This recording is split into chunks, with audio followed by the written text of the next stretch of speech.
Chers amis, je le sais, nous avons tous un peu la gueule de bois. La réélection d'Emmanuel Macron a littéralement accablé beaucoup d'entre nous. C'est vrai, il faut l'avouer. Cette fois encore, le système, le rouleau compresseur des médias dominants ont été plus forts.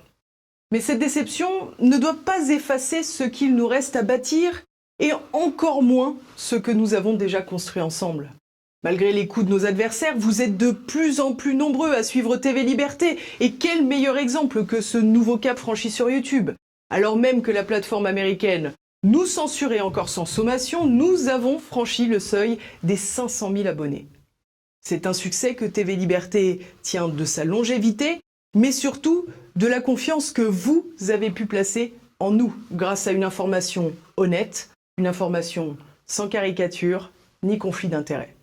Car TV Liberté, vous le savez, n'a pas de publicité, pas de subvention et pas non plus d'oligarques ni russes ni nomades pour se financer. Non, TV Liberté n'a que vous et c'est déjà beaucoup.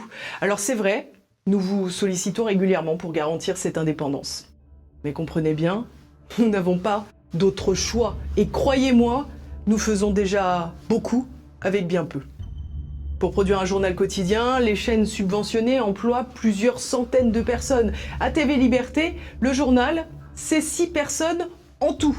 Et nous n'avons jamais manqué un rendez-vous. Mais évidemment, nous sommes toujours un peu sur le fil. Alors pour continuer, nous avons sans cesse besoin de votre soutien. Car sans vous, TV Liberté n'a ni raison d'être, ni moyen de faire. Alors dès à présent, donnez-nous un coup de pouce. Cliquez sur le lien qui s'affiche ici, juste au-dessus, et aidez-nous. Je compte sur vous.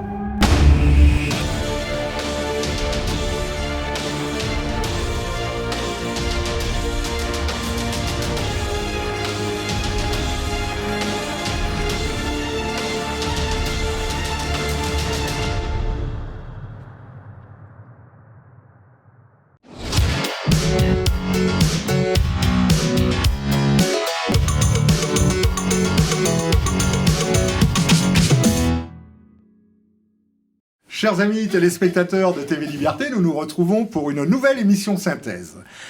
Émission synthèse un petit peu particulière, car notre ami Philippe Randa n'est pas là aujourd'hui, il n'a pas pu être parmi nous, il a un petit empêchement qui le retient dans sa belle province, dans sa belle Mayenne, belle région. Vous connaissez bien, vous, monsieur le professeur? J'ai quelques origines, mais je ne connais pas très bien. Vous ne connaissez pas très bien la Mayenne? Non, je ne sais pas où Randa s'est rendu. Ah, oula, c'est bon ça. C'est un peu ça. Pour se mettre en jambe. Donc, Philippe Randa n'est pas là. Alors, il nous demande évidemment, il vous demande de bien vouloir l'excuser, mais il sera là dans les prochaines émissions. Peut-être pas la prochaine non plus, parce que je crois qu'il est absent pour quelques jours, mais celle d'après, au mois de fin juin, début juillet, nous aurons tous le plaisir de le retrouver. Alors donc, c'est le professeur qui va travailler avec moi aujourd'hui, qui va passer au crible nos invités de la journée. Alors bonjour monsieur le professeur d'abord. Bonjour Roland. Bonjour. Et nous avons décidé de consacrer cette émission qui est à quelques jours du premier tour des élections législatives qui doivent avoir lieu le 12 juin, si je ne m'abuse. Et nous recevons aujourd'hui quelqu'un qui est engagé dans cette campagne pour les élections législatives, qui est candidate même, dans un arrondissement bien particulier, qui n'est pas un arrondissement très facile. Nous recevons Axelle Le Gall de Carougal. Bonsoir Axelle.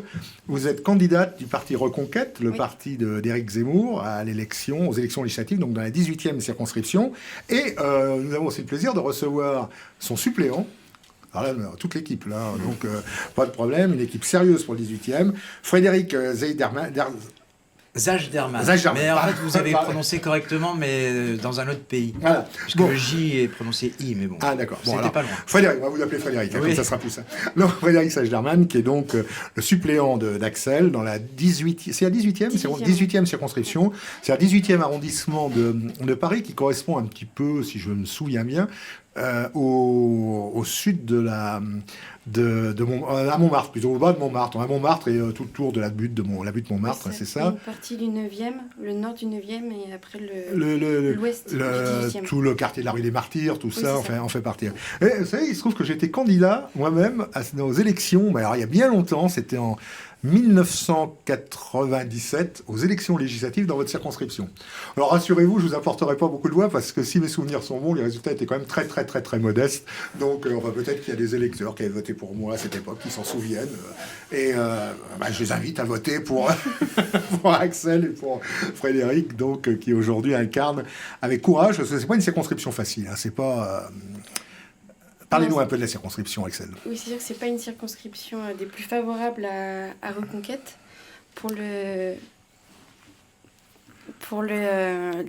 J'avais été nommée référente pendant la présidentielle pour le 18e arrondissement. Oui. On a fait un score, on a été très actifs sur le terrain. Combien a fait Reconquête, enfin Éric Zemmour plus exactement, dans la circonscription? Sur la circonscription, il a fait 5,11%. C'est un petit peu plus que la moyenne parisienne, si je ne me trompe. La moyenne parisienne est à 8,2%. Ah, 8, c'est un peu moins, d'accord. Ah oui, il y a eu des arrondissements plus favorables. Et sur le 18e arrondissement, donc là, pour la circonscription, nous n'avons pas tout ce qui est Barbès, La Chapelle, Max Dormois, les quartiers les plus chauds. Ouais. Et nous avions fait 4,68%. Oui, c'est d'autant plus qu'à La Chapelle, Éric Zemmour a fait parler de lui, puisqu'il est allé, c'est le seul candidat d'ailleurs à ma connaissance, je crois, qui est allé sur ce que l'on appelle la colline du crack, c'est ça, hein, donc cet endroit où se retrouvent tous les consommateurs de crack, c'est-à-dire d'une drogue assez dure, dans cet endroit, et ce qui amène les habitants qui habitent dans le quartier à une vie impossible, quoi, tout simplement. Il faut appeler les choses par leur nom. Et le seul qui est allé au contact des habitants, enfin voir les habitants, et au contact par la même occasion des consommateurs et des trafiquants de drogue, c'est Éric Zemmour pendant la campagne présidentielle. C'était au mois de mars, si je me souviens bien, quelque chose comme ça. Ce qui est assez courageux de sa part, d'ailleurs, il faut bien le reconnaître. Oui, il était allé avec... Vous y étiez avec vous? Vous étiez avec lui? Non, je n'étais pas. Il était allé avec Morandini. Morandini, l'animateur d'une émission sur une chaîne concurrente. Oui. Et les images ont parlé d'elles-mêmes. Exactement. Ils ont reçu des pierres et autres. Oui.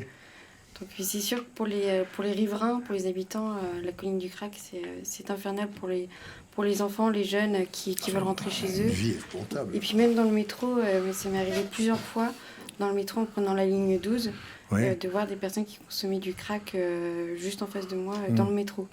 Alors, on est en pleine folie. Alors, qu'est-ce qui vous a amené à rejoindre Reconquête, à rejoindre Éric Zemmour? C'est la première fois où vous êtes très jeune, vous êtes une jeune candidate, vous êtes un petit peu novice, mais il n'y a pas de mal à ça, hein, en politique. Et donc, c'est votre premier engagement, si j'ai bien compris. Votre suppléant, Frédéric, lui, a un passé, on en parlera tout à l'heure, assez original, assez intéressant. Et vous avez... un peu plus de bouteilles, si je puis dire, dans le domaine. Enfin, en tout cas, finalement, pas beaucoup plus en matière d'engagement politique. Oui, voilà, d'engagement direct. Mais un peu plus de bouteilles et d'expérience. On va en parler tout à l'heure. Oui. Alors, Axel, donc, qu'est-ce qui vous a amené à rejoindre Éric Zemmour? Vous l'avez vu à la télévision pendant le confinement, comme tout le monde ou, oui. Alors, tout d'abord, j'ai quand même évolué dans un environnement plutôt de droite et conservateur. Conservateur, oui. Et donc, j'avais vu un meeting de François Fillon en 2017. Ouais. Mais je n'avais pas été touchée, on va dire, spécialement. Et par rapport à Marine Le Pen, j'aimais bien certaines de ses idées, mais je trouvais son programme économique complètement irréaliste. Irréaliste, et même chose, je n'ai pas eu envie de m'engager. Et mon grand-père a entamé l'écriture d'un livre, et je me suis dit, il n'est pas du tout écrivain à la base. Et donc il faisait un petit peu un constat sur la société française.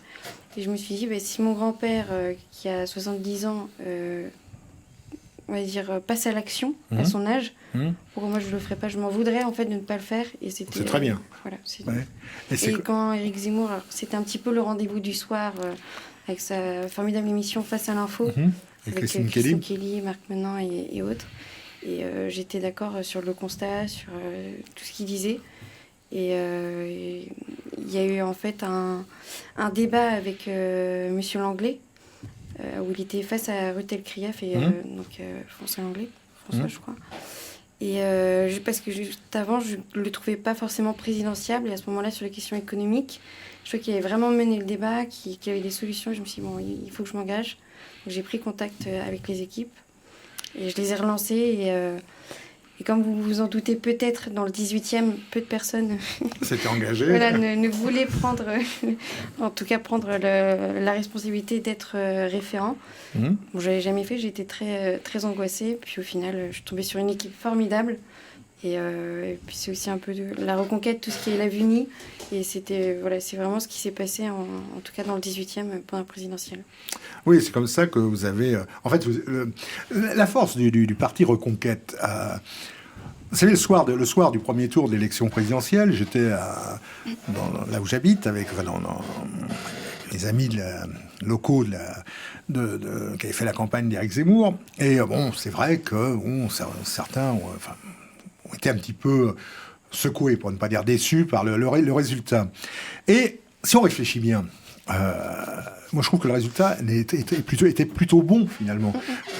Qui peut s'enorgueillir en 6 mois d'existence, c'est à peu près l'existence de Reconquête, je crois que ça a été créé le 5 décembre, à l'occasion du magnifique meeting de Villepinte, qui peut s'enorgueillir en 6 mois d'existence de convaincre 2 500 000 personnes, ou presque, de voter pour soi. Je crois qu'il n'y a pas grand monde dans l'histoire de la Ve République qui a pu se permettre cela.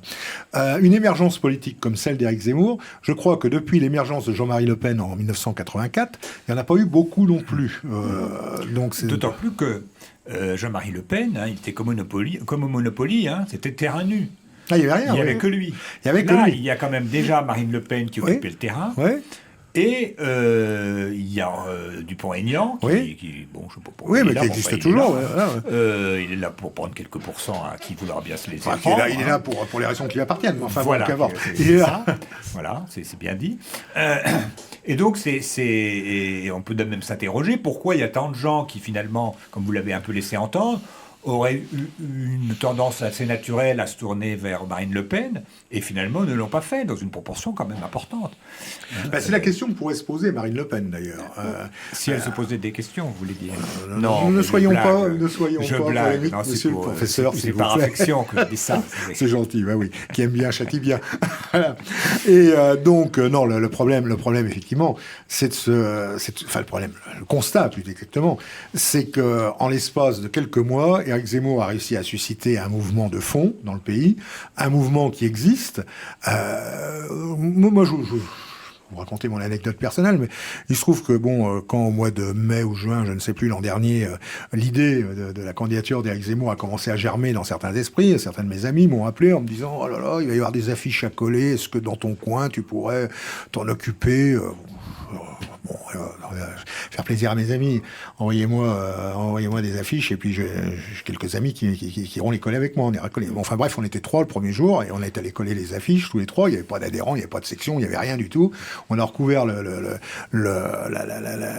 circonscription d'affiches, une partie en tout cas, autour de chez nous. Et aujourd'hui, il y a plus de 500 contacts il y a une section qui s'est organisée, qui s'est créée, il y a un responsable, il y a un candidat aux élections législatives, il y a des sections locales, puisqu'il y a plusieurs villes dans la circonscription, plusieurs communes en tout cas. Et aujourd'hui, il y a plus de 500 contacts qui sont manifestés, dont une bonne partie sont adhérents à Reconquête. Donc, et d'ailleurs, je dois dire que le résultat des élections, en fait, n'a pas véritablement dérangé, n'a pas entraîner des déceptions, à quelques exceptions près, mais enfin c'est très rare les déceptions qu'il y a pu y avoir à la suite du résultat de l'élection présidentielle. Ça, c'est important de le souligner. Mais c'est vrai que le mouvement Reconquête, en 6 mois, est devenu la première force politique en France en termes de nombre d'adhérents et en termes de militants, puisqu'il y a plus de 126 000 adhérents et militants, plus de 10 000, et il n'y a aucun autre parti qui peuvent se targuer d'avoir... ça, c'est clair. Ça, c'est clair. Qu'est-ce que vous en pensez, Frédéric ? De quoi particulièrement ? On a parlé de beaucoup de choses. Donc, du développement de Reconquête. Vous habitez, vous aussi, vous êtes suppléant dans le 18e arrondissement, donc vous connaissez un petit peu l'arrondissement. Voilà. Écoutez, le mouvement s'est créé au moment où il s'est créé, donc par rapport à l'échéance présidentielle, il y avait peu de temps pour faire connaître le mouvement. Il y a eu beaucoup d'espoir et une émulation qui, à mon avis, est porteuse et qui, je suis d'accord avec vous, les 7%, c'est déjà formidable, même s'il y a eu une montée dans les sondages à l'automne qui a fait prendre une certaine confiance et qui n'était pas forcément liée à une réalité électorale, sachant les problématiques qu'il y a eu avec plus tard la guerre en Ukraine et qui a certainement incité les gens à voter utile. Mais en tout cas, le Parti Reconquête a suscité un vent d'espoir pour le camp patriote que jamais Marine Le Pen n'a pu réussir à faire. Pour les questions notamment économiques, mais aussi du programme de Marine Le Pen, qui est quand même assez proche de celui de Jean-Luc Mélenchon. Qui s'adapte d'ailleurs. Oui, disons qui change facilement. Oui, puis elle ne résout pas les problèmes de gabegie d'argent public. Elle colmate les brèches dans son programme. Et il se trouve que dans le 18e arrondissement, l'équipe autour d'Axel a été tout de suite extrêmement efficace et solidaire, avec des gens venant d'univers politiques et professionnels très différents. C'est ça qui est intéressant. Des gens qui, contrairement à ce que j'ai pu entendre de la sociologie du Rassemblement national, réunissaient des gens qui avaient quand même un certain niveau de connaissances politiques qui est assez rare chez le militant de base, qu'il soit chez Marine Le Pen ou chez Jean-Luc Mélenchon. Ouais. Et vous m'avez dit tout à l'heure que lorsque vous avez commencé un petit peu à vous intéresser à la politique, donc j'imagine quand vous aviez 20 ans ou quelque chose comme ça, vous étiez plutôt de sensibilité de gauche. Oui. Mais vous inquiétez pas, il n'y a pas de honte à ça. Hein. Il faut bien partir de quelque part. Ne demandez pas pardon. L'environnement, pareil, professionnel et familial était plutôt de Oui, gauche, parce que je dois dire, ça a changé je dois préciser que vous travaillez dans le spectacle. Hein, vous êtes scénariste. Ouais. Et donc, vous évoluez dans un milieu qui n'est pas forcément celui qui, a priori, est, bien que parfois on peut avoir des surprises, mais qui est un milieu qui se revendique un petit peu, enfin, qui aurait plutôt tendance à se prosterner devant le politiquement correct, pour faire ça. Mais de façon exponentielle. Ouais. Quand j'ai commencé, j'ai travaillé 10 ans comme technicien de cinéma. Ouais. En gros, entre la fin des années 90 et l'élection de Sarkozy, en gros. Ouais. C'est un hasard de calendrier, il n'y a pas de... Ouais. Mais il y avait déjà un creuset gaucho-progressiste important. Ça s'est accéléré parce que maintenant on peut même plus proposer certains sujets. Il y a des contraintes, des quotas, et on sait que pour être financé, il faut proposer des sujets qui sont dans la norme. Il y en a quelques-uns, et hors de ces sujets-là ou de la manière de les traiter, on n'est pas financé. Donc effectivement, c'est un milieu plutôt de gauche, une gauche relativement hypocrite, parce que le cinéma, c'est un univers qui nécessite de l'argent. Et j'ai rarement vu autant de sectarisme et de bêtises aussi, parce que les gens sont assez peu cultivés dans ce milieu-là, finalement. L'époque des grands auteurs cultivés, de Bertrand Tavernier à Claude Chabrol, en passant par Jean-Paul Rapneau et tous ces gens-là, c'est fini tout ça. C'est terminé. Je regardais récemment une série, là, de mon temps, on appelait ça un feuilleton, ou quelque chose comme ça, une série policière, comme il y en a maintes qui passent à la télévision régulièrement. Et là, on a le droit à tous les poncifs. Vraiment à tous les poncifs, mais il n'en manquait pas un je me dis, mais c'est pas possible, ils sont vraiment complètement accrochés. Alors évidemment, le méchant était de droite, c'est clair.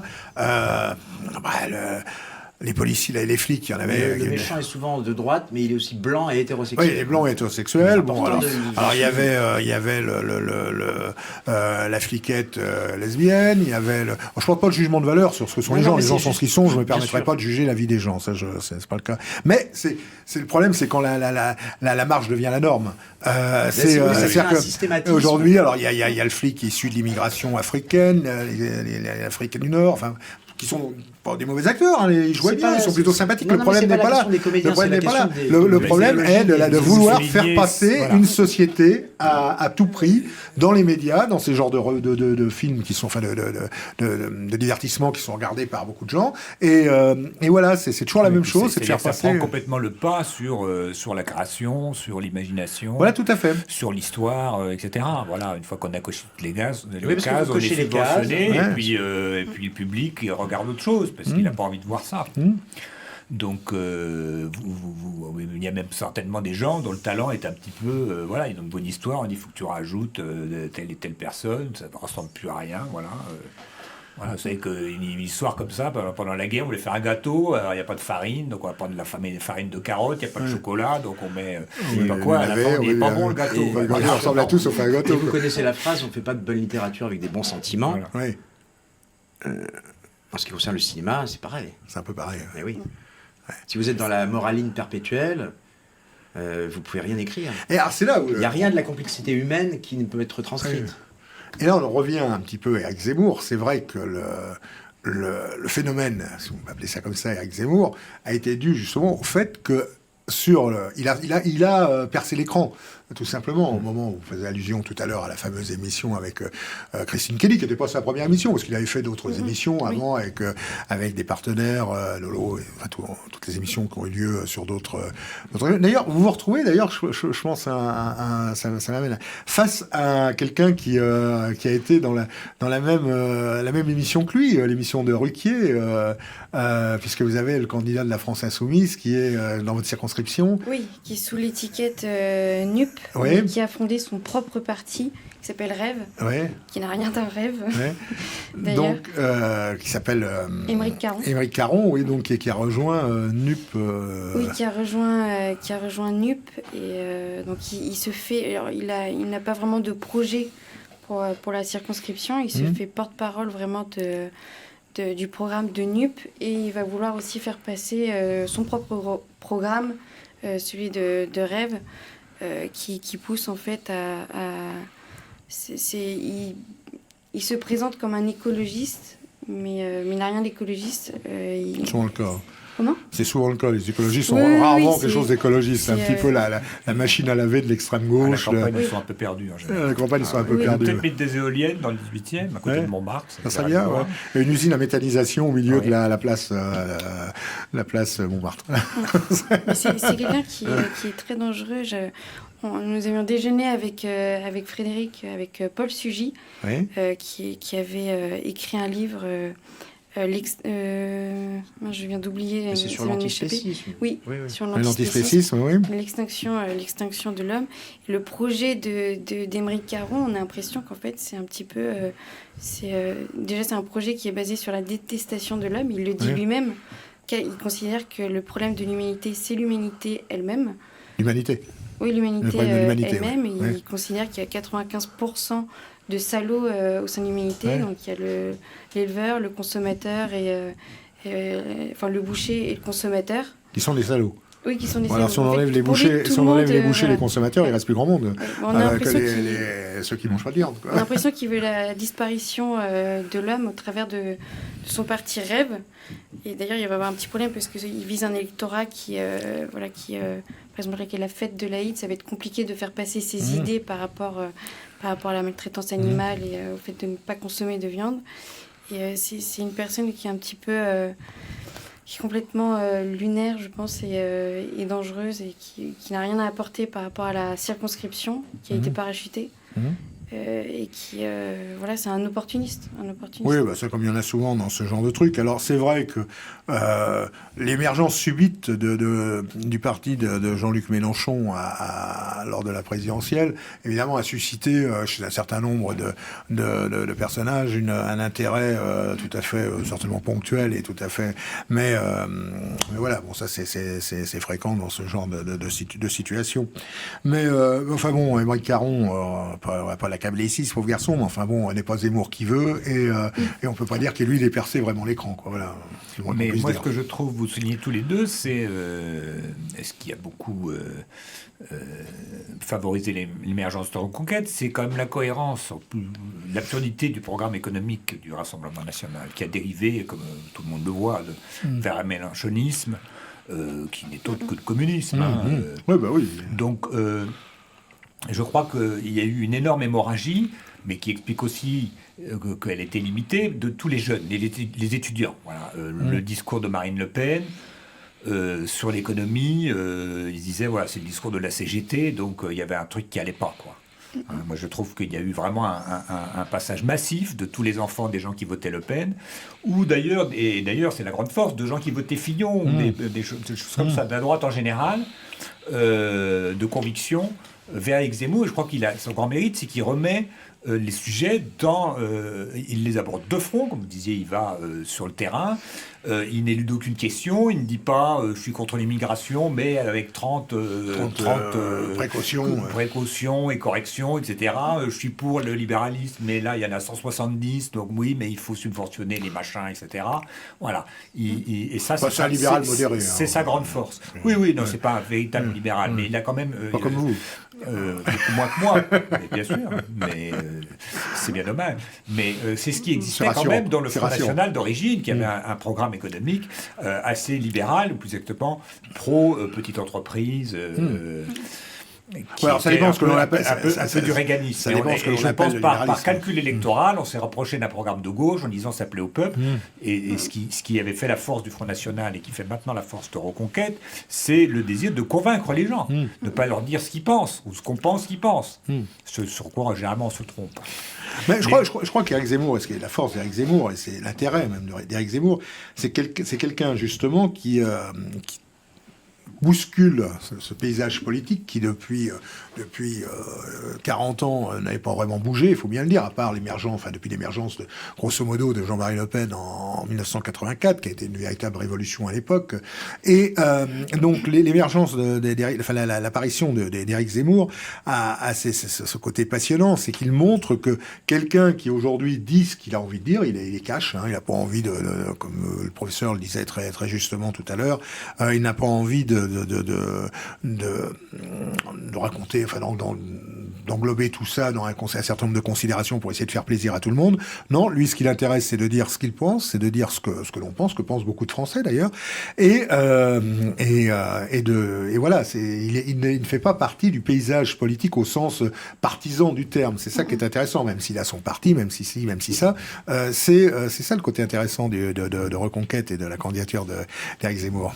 Oui, c'est une personne sincère qui voit sur le temps long aussi. C'est pour ça aussi, je pense qu'il plaît énormément et que la dynamique qu'il a lancée va continuer.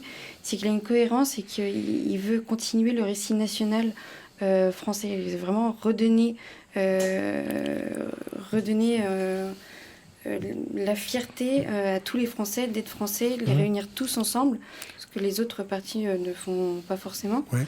Et puis même, il n'a pas inventé un programme, il a repris beaucoup d'idées du RPR, mais il a des idées aussi qui étaient acceptées avant par la gauche, que ce soit Marché était pour la préférence nationale, c'était pas non plus un pro-immigration, et c'est des choses qui ont été... D'abord, chaque idée correspond à une époque aussi. Ce qui était vrai dans les années 70 n'est plus forcément vrai aujourd'hui, le monde a changé. Mais la situation aussi. L'urgence de la situation a changé aussi. Je pense que, on parlait du RPR, là c'est peut-être moi mon point de divergence avec Éric Zemmour. Je pense que les allusions permanentes au RPR sont pas forcément la bonne chose, parce que le RPR a quand même été un certain nombre d'années au pouvoir, et toutes les années qu'il a passé au pouvoir, il a fait d'amplifier la situation. Il faut pas oublier quand même que le regroupement familial, c'était Chirac qui était Premier ministre de Giscard à l'époque. Il faut quand même pas oublier quand même qu'à chaque fois, ça a toujours été en 1900. Éric Zemmour fait toujours allusion au programme du RPR de 1986, si je me souviens bien. En 86, il y a eu une cohabitation. Qu'est-ce qu'ils ont fait ? Ils n'ont pas fait grand-chose pour enrayer l'immigration à l'époque, pour faire passer des idées plus nationales. Mais je crois qu'importe, le problème n'est pas là. Je crois qu'aujourd'hui, ce qui est intéressant, aujourd'hui, la ligne de fracture, elle est là. Soit on accepte la transformation de notre société dans une espèce de vaste melting pot mondialisé dans lequel il n'y aura plus de nation, plus de civilisation, plus d'identité, plus rien du tout, et tout le monde sera égaux, tous les Français, il y aura plus que des citoyens du monde, il y aura plus que des consommateurs, il y aura plus que des gens qui n'auront aucune racine, qui sont complètement déracinés, qui n'auront plus d'identité. Bref, soit on accepte cette vision du monde, c'est en termes clairs la victoire de l'ultralibéralisme, cher ami, c'est pas l'ultralibéralisme, c'est pas à part la défense de la petite et moyenne entreprise. Hein. Mais voilà, c'est cela aujourd'hui. Soit on veut revenir à la défense de ces réalités que sont les nations, les civilisations, les identités, et quelles qu'elles soient d'ailleurs, que ce soit j'ai autant de respect pour le nationaliste burkinabé qui défend le Burkina Faso, que pour le nationaliste français qui défend la France. Chacun son pays, il est né, il se trouve que le type est né là-bas, il défend son pays, il défend son identité, c'est très bien. Nous, il se trouve que nous sommes français, européens, nous avons une civilisation qui repose à la fois sur la chrétienté, sur la Grèce et tout cela, et donc c'est pas du tout la même chose. Alors nous défendons notre civilisation, et c'est ça qui est intéressant. Et je crois qu'aujourd'hui, Éric Zemmour est le seul à incarner cette volonté de défendre cette civilisation. Et je répète qu'il n'est pas une civilisation refermée sur elle-même, Zemmour en est l'exemple même, qui est une civilisation au contraire qui repose sur des principes, sur un certain nombre de faits historiques, et voilà, c'est ça qui est intéressant. Et je pense que soit on va vers la dilution totale de cette civilisation, de notre nation, de toutes nos références, de toutes nos racines, soit on remet cela au point du jour, et à ce moment-là, il en ira différemment. Voilà, c'est tout. Et je pense que Macron est l'incarnation. Vous savez, quelle différence il y a entre l'internationalisme prôné par M. Mélenchon et l'ultralibéralisme mondialiste prôné par M. Macron? Non, il n'y a pas de différence, le résultat est toujours le même. C'est la destruction de la nation, c'est la destruction de la civilisation. C'est pour ça que et Zemmour lui défend. Le terme de mondialisme me semble beaucoup plus juste, parce que il n'y a pas de grand libéralisme, d'abord parce que les libéraux respectent les nations qui ont elles-mêmes des droits. Hein. Tout à fait, tout à fait. C'est l'inventeur du libéralisme, disons, théorique, c'est Adam Smith, qui est au départ un moraliste et qui s'y dit comment est-ce que les gens s'enrichissent. Bon, on va étudier comment ça se produit. Oui. Mais ce qui est extraordinaire, c'est que, comme vous le dites, Macron, il est au service d'organismes mondialistes, supranationaux. C'est son obsession, c'est sa marotte. Ces gens sont payés pour ça. Et ils sont là pour détruire les nations, pas pour leur donner de la liberté. Hein. Vous remarquerez d'ailleurs que toutes ces histoires de confinement, etc., ont mené, d'ailleurs, des ministres belges l'ont dit explicitement, à la destruction des petites entreprises au profit des grands groupes. Pourquoi au profit des grands groupes? Parce que les grands groupes, Netflix est plus à même de censurer les opinions, d'obliger, d'ailleurs, ce qui fait que l'audience s'effondre, hein, on revient au sujet, parce qu'il faut que la reine d'Angleterre soit jouée par un athlète noir, etc. Bon, donc les gens, ils se disent, ils ne reconnaissent plus les personnages. Si vous voulez, quand Maya l'abeille est jouée par Teddy Bear, c'est dur de suivre le feuilleton. Donc on veut supprimer comme ça tous les repères, et on nous promet le bonheur. Mais la magie, là où on est face à un dilemme, c'est que du coup, si vous regardez le programme, vous disiez que Zemmour fait référence au RPR. Je pense que c'est surtout pour dire que ce qu'il propose, c'est des choses qui sont parfaitement de bon sens. De bon sens, qui était même la loi en France. Et donc le RPR n'était pas considéré comme d'extrême droite à ce moment-là. Donc c'est ça qui veut dire. Parce qu'aujourd'hui, si vous voulez pas voter Macron, soit vous êtes d'extrême gauche, alors qu'en fait Mélenchon a le programme de Mitterrand de 80, ce qu'il n'a pas compris, Mélenchon, c'est que ce programme a déjà été appliqué pour notre malheur. Il y a quand même le wokisme en plus. Oui, il y a le wokisme en plus, mais il ne sait pas ce que c'est à son âge, on a du mal à se mettre à la page. Et de l'autre côté, vous avez l'extrême droite. Donc soit vous votez Macron, soit vous êtes d'extrême gauche ou d'extrême droite. Personne n'a envie d'être extrême. Donc vous avez là un piège. Et donc je trouve Zemmour sort habilement, mais il ne sort pas en donnant des gages au système. Non, pas du tout. C'est ça là-bas. Il en sort en l'affrontant, comme vous le faites dans le 18e. Oui, mais tout en prenant quand même sur nous les colibés habituels. Voilà. Vous savez, regardez Marine Le Pen. On l'a lui asséné, mais je trouve qu'il y a toujours fait face, et avec habileté, il n'est jamais interdit d'être habile. Parce que finalement, quand on hésite à riposter, on donne raison à l'adversaire. On dit, bah oui, c'est un peu pas très convenable. Lui, il se trouve très convenable, il dit ce qu'il pense. Regardez Marine Le Pen, pendant 20 ans, 15 ans, elle essaye, elle fait tout ce qu'elle peut pour dédiaboliser son parti, si tant est que ce parti eût été diabolique. Mais, donc, c'est son leitmotiv pendant 15 ans. Le vendredi, à la veille des élections, c'est encore la gentille éleveuse de chats qui dit pas grand chose et que finalement est rentrée dans le système. Et le lundi, elle est au deuxième tour. Le lundi matin, c'est quasiment évidemment la tortionnaire de Buchenwald, la poseur de bombes de l'OS. Enfin bref, elle se retrouve affublée, la malheureuse, de toutes les choses dont elle n'y est pas pour grand-chose, d'ailleurs, il faut bien le dire. Mais qu'importe, voilà, quand le système veut tuer son chien, il dit qu'il a la rage, c'est tout. Voilà. Et ça, la force de Zemmour, c'est de ne pas avoir cédé sur rien. Voilà. Il a été attaqué, par exemple, j'ai souvent eu cette conversation avec des gens, l'exemple de l'Ukraine. Bon. Je suis pas un intime de Zemmour, je ne sais pas ce qu'il a au fond de lui-même là-dedans. Enfin bon, dans cette affaire, par rapport à cette affaire, enfin je trouve pour moi il a été quelque part assez logique avec lui-même finalement. Qu'est-ce qu'il a toujours dit ? Il a toujours dit moi je ne suis pas pour qu'on accueille les réfugiés de la terre entière. On n'a pas les moyens de les accueillir, les malheureux, et que s'ils veulent se battre, il faut qu'ils se battent sur leur terrain. Les Français se sont battus sur leur terrain en d'autres époques. Il faut qu'ils se battent sur leur terrain aujourd'hui. Et quand il y a eu l'affaire des Ukrainiens, l'arrivée des Ukrainiens, s'il avait dit oui, les Ukrainiens en revanche on veut bien les accueillir parce que on leur a dit mais monsieur vous êtes raciste. Vous voulez pas accueillir les Syriens, vous voulez pas accueillir les Sri Lankais, vous voulez pas accueillir, je pense qu'il y a des Sri Lankais, vous voulez pas accueillir les Afghans, vous voulez pas accueillir les Maliens, vous voulez pas accueillir les Érythréens, vous voulez pas accueillir qui sais-je encore, et les Ukrainiens parce que sont des jolies femmes blondes avec les yeux bleus, vous voulez bien les accueillir. Bon, alors légitimement, il ne pouvait pas dire ça, il pouvait pas le faire. Alors après on l'a accusé d'être quelqu'un qui n'avait pas de cœur et tout cela. C'est terrible, mais quelque part il n'est pas revenu sur. Il a été il a dit les choses qu'il fallait mieux les accueillir, je crois, en Hongrie ou en Pologne, enfin dans les pays voisins, ce qui est tout à fait normal aussi. On n'a jamais envie d'aller loin de chez soi, on préfère rester. Et puis les Ukrainiens n'avaient pas non plus envie de partir jusqu'en France. Ils auraient préféré aller en Pologne. Et dans les Ukrainiens qu'on a vu arriver, enfin les pseudo-Ukrainiens qu'on a vu arriver, il y en a beaucoup d'ailleurs qui arrivaient de n'importe où sauf d'Ukraine. D'ailleurs, je suis même pas sûr qu'ils savaient. Les chiffres, j'aime bien réfléchir sur les chiffres. Là, j'étais en train de préparer une vidéo sur la baisse de la population en Amérique du Sud, après la conquête, après la découverte de l'Amérique. Alors, la population d'origine, selon les historiens, ça va de 8,5 millions à 112 millions, déjà, comme base de départ. Oui.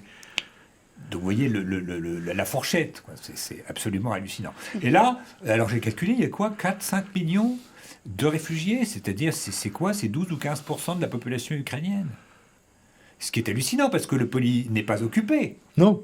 Et il n'y a que la partie russophone qui est en partie occupée. Il y a un très grand territoire. Occupé ou libéré. Je ne comprends pas pourquoi les gens, plutôt que d'aller vers leurs frères ukrainiens qui les protègent, fuient. Alors il y a ceux qui fuient vers la Russie, ça c'est un autre problème, mais fuient vers la Seine-Saint-Denis. Oui. Mais si on veut une vie tranquille, c'est peut-être pas la bonne destination, mais ils étaient peut-être pas au courant. Ils savent peut-être pas, oui. C'est la Californie, paraît-il. Ah, la Californie. La mer en moins. Mais la Californie, ils sont très cool, mais je suis pas sûr qu'ils laissent entrer les gens comme ça. Non, c'est ce que j'ai entendu dire de Macron, c'est lui qui l'a dit. C'est la Californie, la mer en moins. Sans la mer. Il a beaucoup d'imagination, ce garçon. Ouais. Et oui, voilà. Même exemple, d'ailleurs, moi, personnellement, qui m'a agacé pendant cette campagne, c'était les attaques dont il a été victime par rapport aux enfants handicapés. Qu'est-ce qu'il a dit ? Il n'a rien dit. Il n'a pas parlé d'eugénisme, il n'a pas parlé de je ne sais quoi. Non, il a tout simplement dit qu'il faudrait qu'il y ait des écoles, si je me souviens bien, spécialisées pour recevoir les enfants, les malheureux enfants qui sont dans cette situation. Il n'y a rien d'extraordinaire à ça. C'est juste du bon moi, sens. j'ai des amis qui ont malheureusement un enfant qui est là, et qui habitaient dans le sud de la France. Ils ont été obligés de venir travailler à Lille pour que leur enfant puisse aller à l'école en Belgique. Bon, ce serait plus logique qu'il ait pu travailler dans le sud, aller à l'école dans le sud de la France, là où ils habitaient. Bon, il a seulement dit quelque chose de tout à fait légal. Enfin, il a été soutenu par les associations de parents, parce mais que c'est si vous tout voulez, ce qui est fait un choc dans ce que dit Zemmour, c'est qu'il va contre des espèces d'idées toutes faites. Ah oui, il faut qu'ils puissent tous aller à l'école. Alors quand on a mis tous, ou le mot ensemble, ou tous ensemble, c'est encore mieux, c'est le slogan de CGT, on se dit c'est formidable. Ça dépend. Vous avez des enfants, notamment les autistes, qui souffrent énormément dans les classes, parce qu'ils sont allergiques au bruit, parce qu'ils sont allergiques à la foule, et donc ils souffrent le martyre. Si on les force à les y mettre, on les détruit. Vous en avez d'autres que ça sauve. Ça dépend. Voyez, et les associations de parents, elles disent il faut qu'on ait le choix.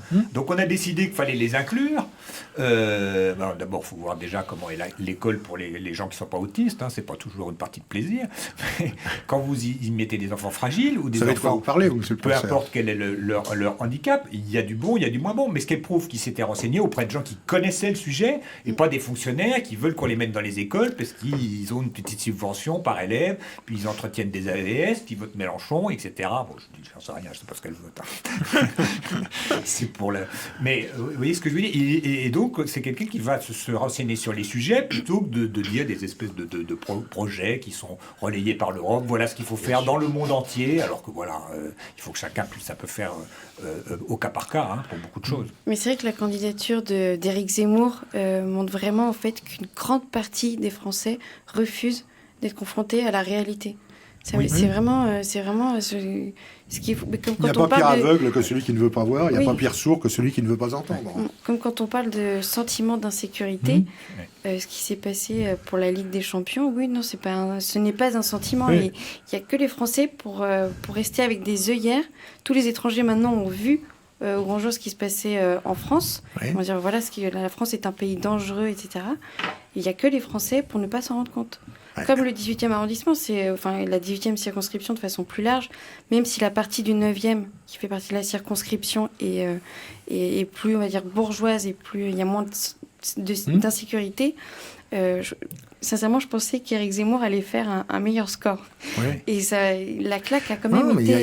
Il y a eu effectivement, dans l'électorat bourgeois, pour les choses par leur nom, il y a un tel formatage.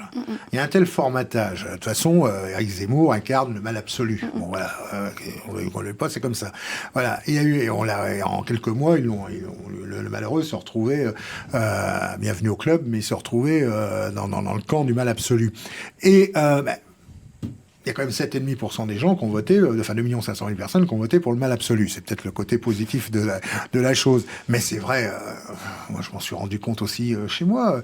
Il m'est arrivé d'aller accompagner mes amis dans les marchés, ou sur des marchés, ou des choses comme ça, qui sont plutôt des partie côtière de la Bretagne, donc des gens qui sont d'ailleurs qui bien souvent ne sont pas bretons, ont des résidences secondaires et puis ils sont installés ensuite dans leur résidence secondaire.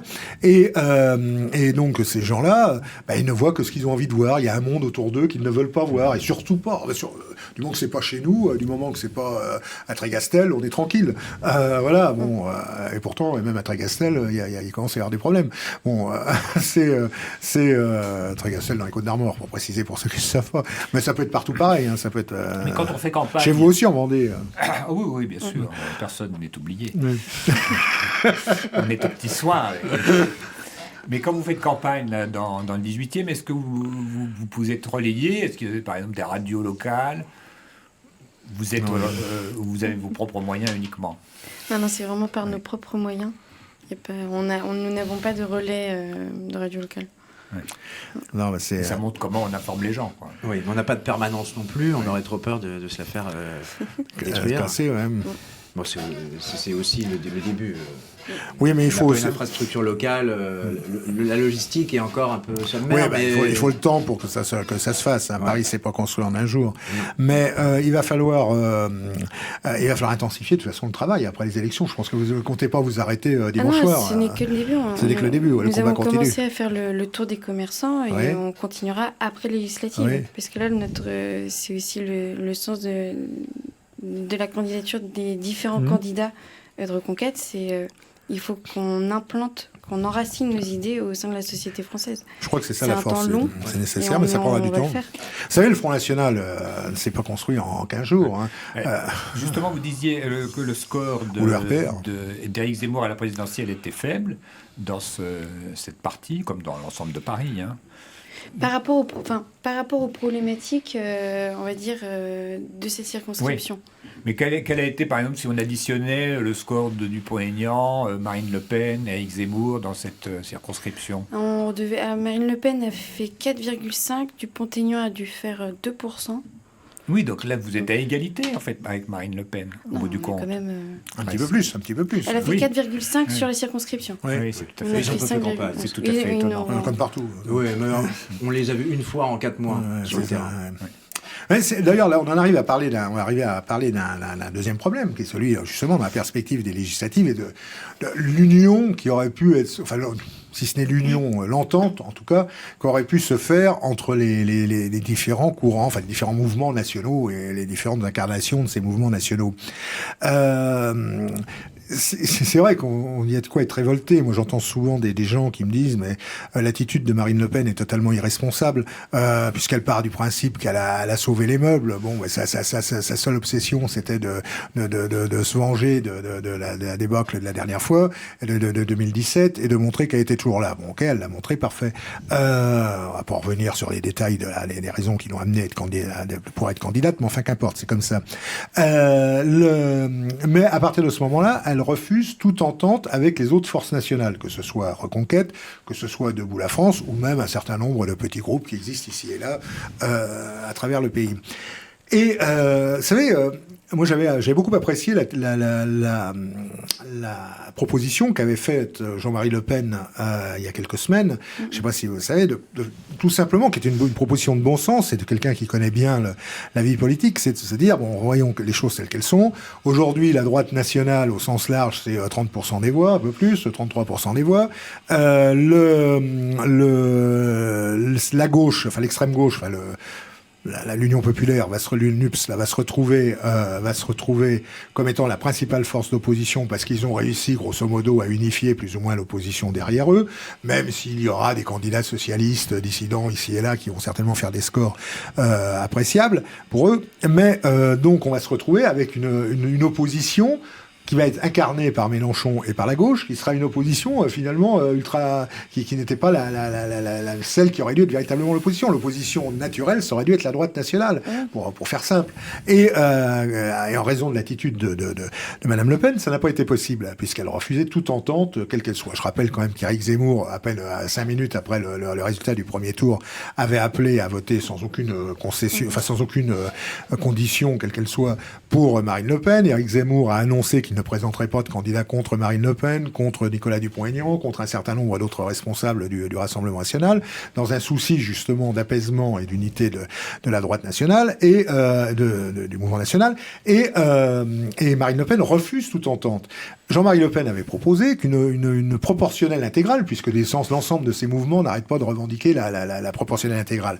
Ben, c'était le moment de l'appliquer entre nous, et une proportionnelle intégrale aurait permis à Marine Le Pen d'avoir, c'est à vue d'œil, à peu près 400 candidats, Zemmour d'en avoir 150, et puis Dupont-Aignan d'en avoir le reste, quoi. Enfin, grosso modo, tout le monde se retrouvait à la proportionnelle. Bon, tout le monde aurait été gagnant. Et la grande gagnante, c'eût été Marine Le Pen, puisque Marine Le Pen, de facto, se serait retrouvée comme étant la leader de l'opposition, une véritable opposition qui aurait eu 150, 200 députés. Tandis que là, on va se retrouver avec, alors je peux être devin, mais 20, 30 députés du Rassemblement national, peut-être quelques députés de Reconquête, dans le 18e, espérons-le, mais enfin bon, voilà, on va se retrouver et peut-être Dupont-Aignan qui sera élu, et peut-être un ou deux de ses amis. Mais voilà, on va se trouver dans une situation où on va se retrouver minoritaire alors que nous sommes majoritaires.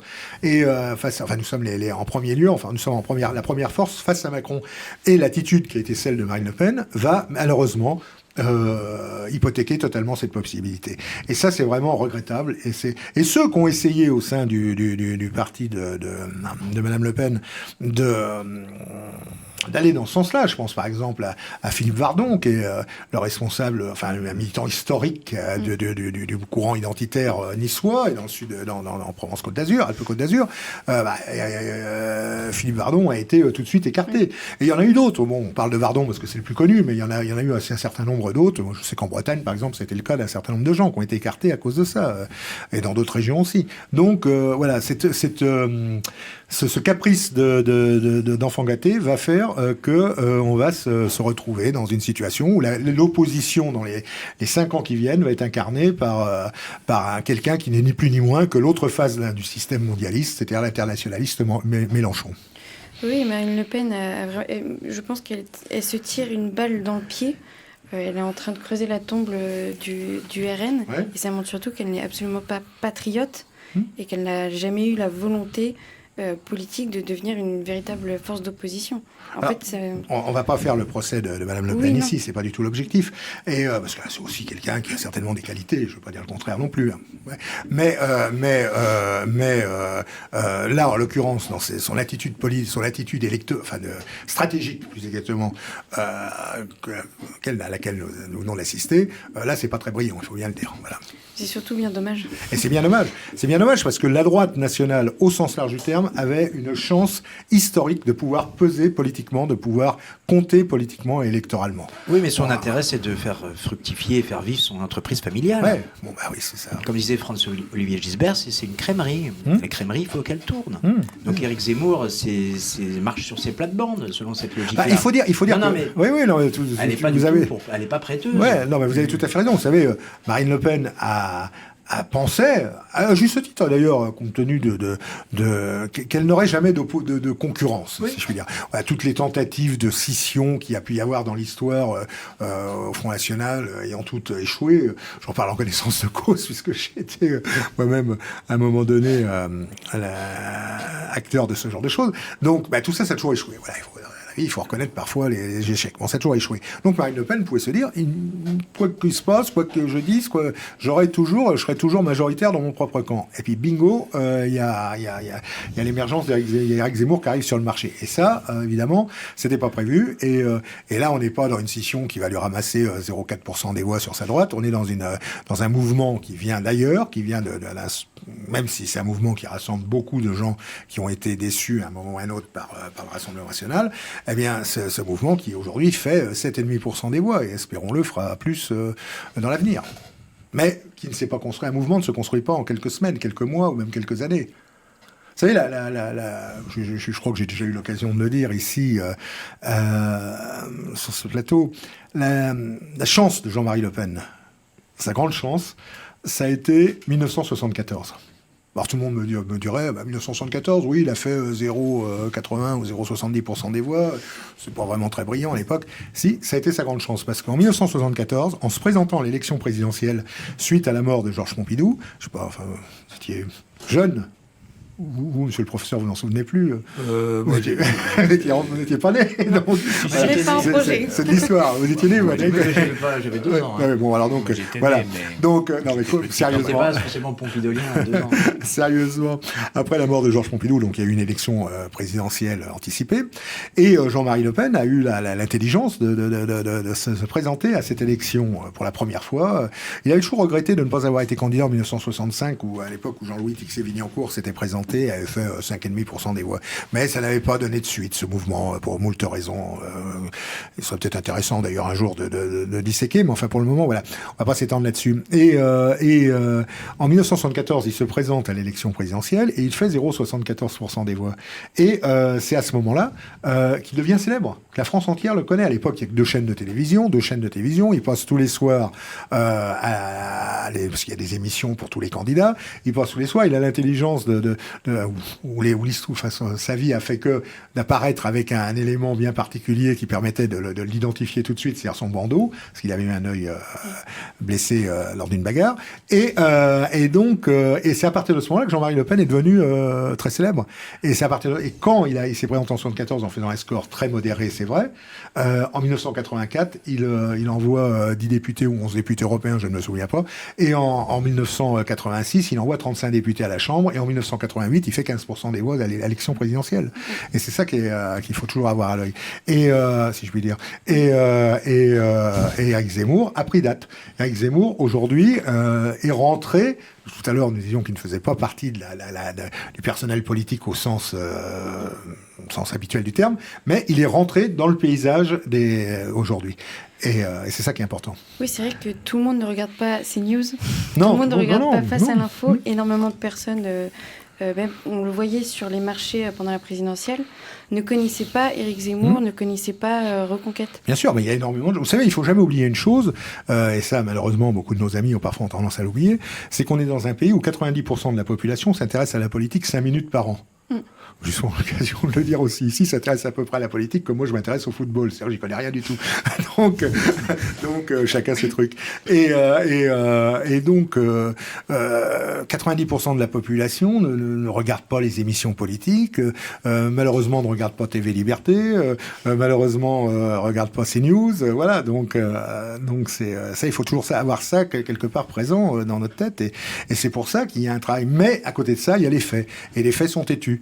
Et les gens, ils voient bien ce qui se passe autour d'eux. Et ce qui se passe autour d'eux, c'est justement ce que Zemmour dit aujourd'hui, ce que Jean-Marie Le Pen a dit hier. Voilà, ça, ils s'en rendent compte et ils se disent, finalement, ces gens qu'on a traités de tous les noms, Le Pen, il a eu sa dose, hein. Jean-Marie, on connaît l'histoire, il est passé par toutes les calomnies possibles et imaginables.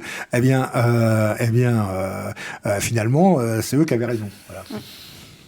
Professeur, oui, vous me regardez avec un œil... Pas du tout ce qui compte. Non, mais c'est vrai que la dynamique est très important. Moi, je pense que pour un mouvement comme Reconquête, il existe un piège, qui est là express, c'est le financement public des partis, que je trouve une invention de génie pour le système, pour se protéger. Hein, moi, je l'ai vu de mes yeux, c'est-à-dire quand le Front National a commencé à être subventionné, on a embauché tous les copains. Oui. Les militants sont devenus des fonctionnaires du parti. Donc, il ne faut pas perdre les sièges parce qu'on perd de l'argent. Hein, on a des gens qui sont là dans des bureaux, on ne sait pas trop ce qu'ils font. On a un service de 5 personnes pour faire des tracts, alors qu'on peut les faire sur votre ordinateur portable, hein, et les imprimer chez le magasin de reproduction le plus proche. Voilà, on fait de la graisse. Et les partis existent. Hein, c'est comme ça que Dupont-Aignan existe, il a tant d'euros par voix, etc. Et donc ça continue, ça ne représente rien, mais ça existe parce que ce sont des boutiques. Voilà, vous parliez un peu de boutiques tout à l'heure. Et dans le fond, hein, c'est un petit peu, même dans les associations, ça peut être un grand danger. C'est-à-dire que vous êtes une association qui s'oppose aux éoliennes. La plus grande catastrophe qui puisse vous arriver, c'est qu'on les interdise. Les éoliennes ? Oui. Mais votre association ne sert plus à rien. Et puis il y a l'éolienne, puis il y a l'anti-éolien. Donc vous voyez, il y a une espèce de collusion. En plus, les associations qui semblent s'opposer au gouvernement sont en fait subventionnées, soit par le gouvernement, soit par l'Europe. C'était dans le programme présidentiel d'Éric Zemmour, hein, de supprimer des subventions à un certain nombre d'associations dans le cadre des réductions de dépenses publiques. Absolument. Et moi, je pense qu'il faut les interdire purement et simplement. Vous êtes une association, si vous êtes subventionné par le... on a des syndicats subventionnés, des partis subventionnés, donc je veux dire l'opposition. Je dois dire une chose, et ça c'est aussi quelque chose qui m'a frappé, et Axel, vous allez peut-être pouvoir me le confirmer, enfin en tout cas c'est ce que... Pardonnez, ces spectateurs, je cite toujours mes références, enfin je parle de ce que je sais, c'est-à-dire mes voisins, ceux qui sont autour de moi, ceux qui m'en parlent en tout cas, mais c'est assez impressionnant le nombre de gens qui soutiennent, qui envoient de l'argent pour soutenir la campagne des candidats. Enfin moi j'ai été impressionné, là le candidat dans mon coin m'a dit il y a pas plus tard qu'hier combien il avait déjà ramassé dans la circonscription. On va pas donner les chiffres, hein, mais pour y avoir quand même une certaine expérience dans ce domaine-là, je dois dire que je suis assez impressionné. Oui, les gens... Et la générosité des gens, parce que les gens y croient, vous savez, les gens, s'ils n'y croient pas, ils vous donnent rien. S'ils commencent à y croire, ils vont vous aider. Et le fait de ce qu'ils rassemblent, alors je ne sais pas ce qu'il en est au Rassemblement national ou ailleurs, mais enfin en tout cas, moi je vois nos amis locaux, c'est assez impressionnant. Enfin c'est assez, c'est pas des milliards, hein, je vous rassure, mais enfin c'est des dizaines de personnes qui envoient 15, 20, 50, 100, 200 euros, et tout ça rajouté, ça finit par payer une campagne, quoi. Voilà. Oui, c'est vrai que les sympathisants sont extrêmement généreux. Alors, ils peuvent faire des dons, mais aussi de façon volontaire. Il y a une plateforme qui a été créée pour aider les candidats aux législatives. Ce sont des bénévoles qui l'ont fait. En un mois, la plateforme est formidable, très fonctionnelle. Ils ont vraiment mâché le travail pour les candidats. Et c'est ça aussi, c'est qu'il y a une richesse humaine et beaucoup de personnes qui sont prêtes à travailler de façon complètement sous le bénévolat. C'est vrai. Il n'y a peut-être pas justement dans les autres partis où il y avait un côté un petit peu...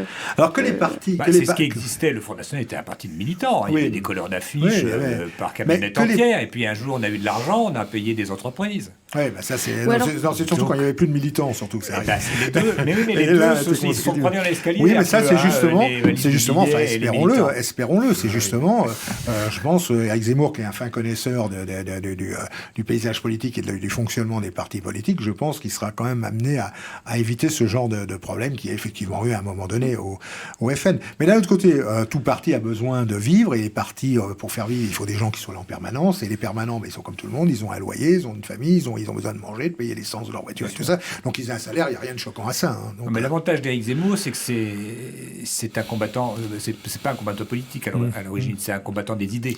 Mes amis, le temps avance, et on ne se lasserait pas de parler de tout ça avec vous, Axel, et avec vous, Frédéric. Vous allez peut-être conclure. Hein, donc, alors je sais, vous allez appeler les spectateurs qui vous regardent à voter pour vous, c'est tout à fait normal, tout à fait logique, tout à fait.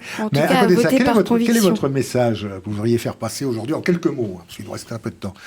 Alors, il y avait une phrase, une citation de, je vais essayer de me la rappeler en même temps, de Bernanos, que m'a lu Frédéric. Pardon, c'est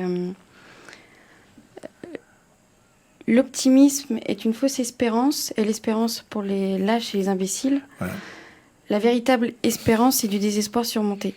Ouais. Je pense que c'est vraiment tout ce qui résume en fait Reconquête et tout le travail, le combat que nous avons à mener, surtout de ne jamais perdre la flamme qui nous anime. Et puis c'est un travail quotidien de longue haleine, donc il faut juste y aller. Eh ben, c'est un plaisir de vous écouter, et je pense que vous donnerez beaucoup d'espérance et vous susciterez beaucoup de volonté autour de vous. Fred, un dernier mot? Je voulais juste ajouter que... Frédéric, pardon. C'est pas grave, je vais m'appeler Fred. Non, je voulais dire qu'en parallèle de ça, on est dos au mur parce que le réel s'aggrave.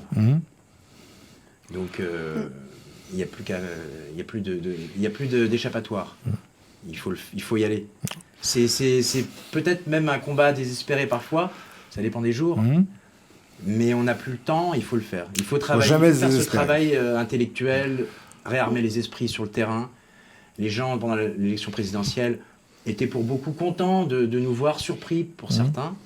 Donc c'est important qu'en tout cas nos sympathisants ou les gens qui sont dans l'hésitation, parce que c'est vrai que c'est difficile d'assumer qu'on vote pour Zemmour. Oui, tout à fait. Catalogué où vous savez, et cette mort sociale est réelle. Hein. Là, on n'est pas dans. Ouais, je sais. Donc je pense que la situation n'est pas désespérée, mais elle est grave, et donc il faut absolument s'investir au quotidien et dans les législatives. Mais ce n'est que le début, c'est sûr. Alors, avant de nous séparer, je dois préciser une chose. Nous avons exposé tout à fait librement nos points de vue. Professeur, vous aviez peut-être quelque chose à rajouter avant Non, moi je trouve que... on a parlé un petit peu de manière allusive, mais effectivement, vous parlez de revenir à l'essentiel des problèmes qui se posent à la nation. Je pense que c'est ça que Éric Zemmour a mis en... Il a dit, voilà, maintenant c'est quand même une question de survie, c'est pas une question d'appartenance à des mouvements, etc. Et du coup, je pense qu'effectivement, il a pu faire... si on prenait les parcours des 4 personnes autour de cette table, ils sont assez variés. Et comme on revient à l'essentiel, du coup, voilà, c'est assez facile, en fait, Oui, puis ça permet d'avoir aucun tabou. Voilà. Avec Reconquête, aucune question n'est évacuée. Contrairement à la plupart des autres. Tout à fait. Puisque le politique mes amis, une catastrophe parce que le moment va venir où il va falloir que nous arrêtions cette émission. Ah bon oui, on restera bien 1 heure de plus, mais c'est comme ça. Donc, alors je tiens à préciser quand même une chose, c'est que nous avons fait cette émission, que TV Liberté est une télévision totalement indépendante. Hein. Nous avons reçu aujourd'hui des candidats de Reconquête. Il y a d'autres émissions peut-être qui ont reçu des candidats d'autres partis. Je tiens à préciser une deuxième chose, les critiques que nous avons émises à l'encontre du Front National, évidemment, ne visent absolument pas les militants du Front National. Pour moi, un militant du Front National est un camarade, et on n'a pas ce n'est pas eux qui sont visés, c'est la stratégie qui est celle de la direction de ce parti dans l'état actuel des choses. Donc ça, c'est une précision qu'il fallait faire. Et puis, une dernière chose, écoutez, j'espère, Axel, Frédéric, que vous ferez un score qui répondra à vos espérances le 12 juin et le 19 juin. Non, c'est le 19 juin. Au deuxième tour, si vous êtes au deuxième tour. Le 12 juin d'abord. Et au 19 juin, au deuxième juin, d'accord. Si vous êtes au On prend les deuxième matchs comme ils viennent, l'un après l'autre, comme disait exactement. Didier Deschamps. Exactement. Bah, écoutez, on va vous souhaiter en tout cas les meilleurs